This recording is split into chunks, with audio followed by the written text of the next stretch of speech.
I think my interest in heart rate monitor training really came from my knowledge of biofeedback.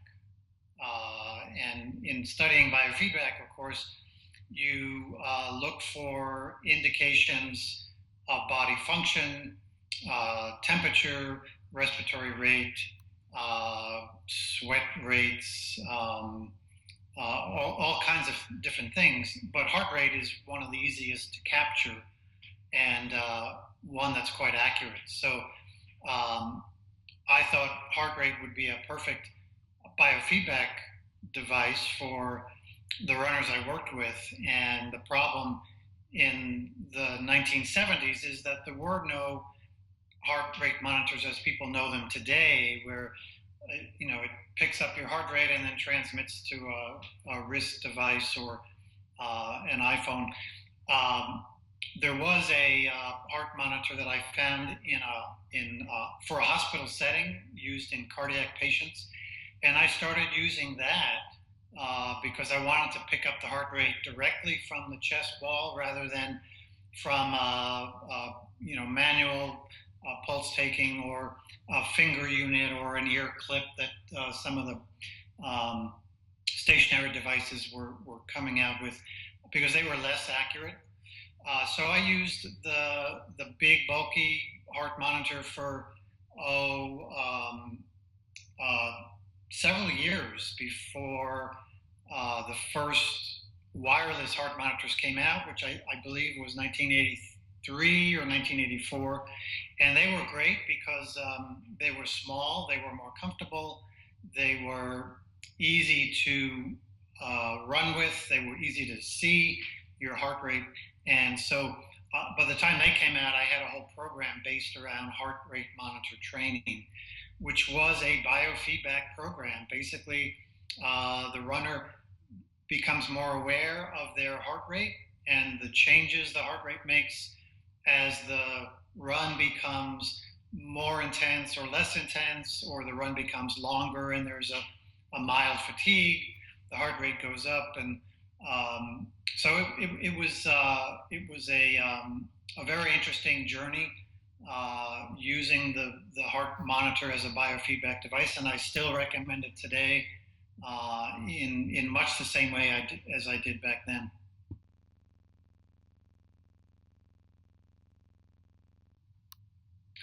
Well, I think it's a good indicator of both health and fitness. So, for example, if you're more fit, the question is really, what kind of fitness are we talking about? Are we talking about sprinting fitness? If you could run 200 meters really fast, the heart rate really is not a factor, because the race is too short, and for the most part training is too short as well. But if your fitness is oriented to long distance running, ultra running, then we're talking about burning fat, and that level of fitness is very important because you'll be able to go longer and faster with a lower heart rate. And so now we have a good, relatively objective indication of fitness progression. And if we don't see that, then we start asking, why isn't this athlete getting faster? Why isn't this athlete developing more stamina so that they can go out for a 4 or 5 hour run without having to eat food or have their energy start to reduce?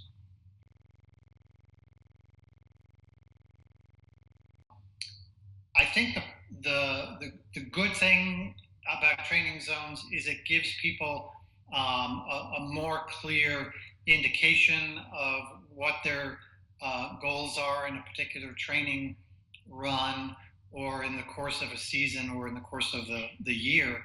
But I think the problem is that training zones are usually not well defined, or they're defined by numbers, but they're not defined from a functional standpoint. So, for example,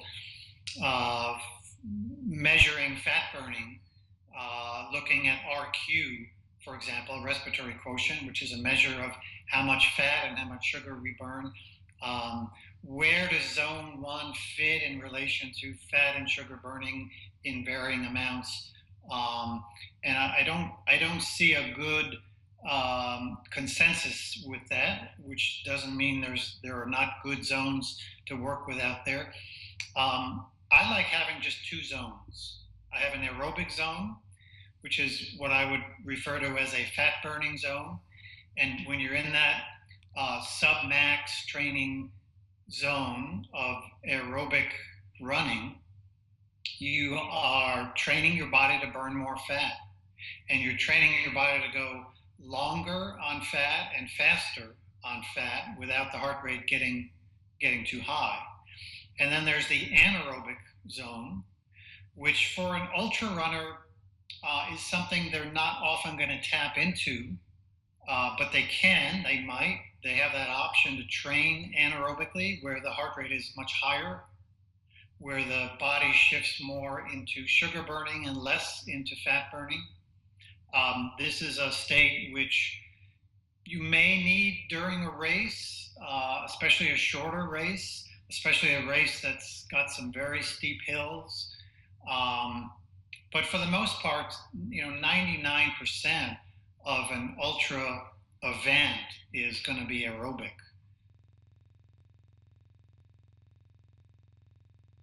In preparation for a workout, the body goes through a variety of adaptations. We improve our ability to burn fat.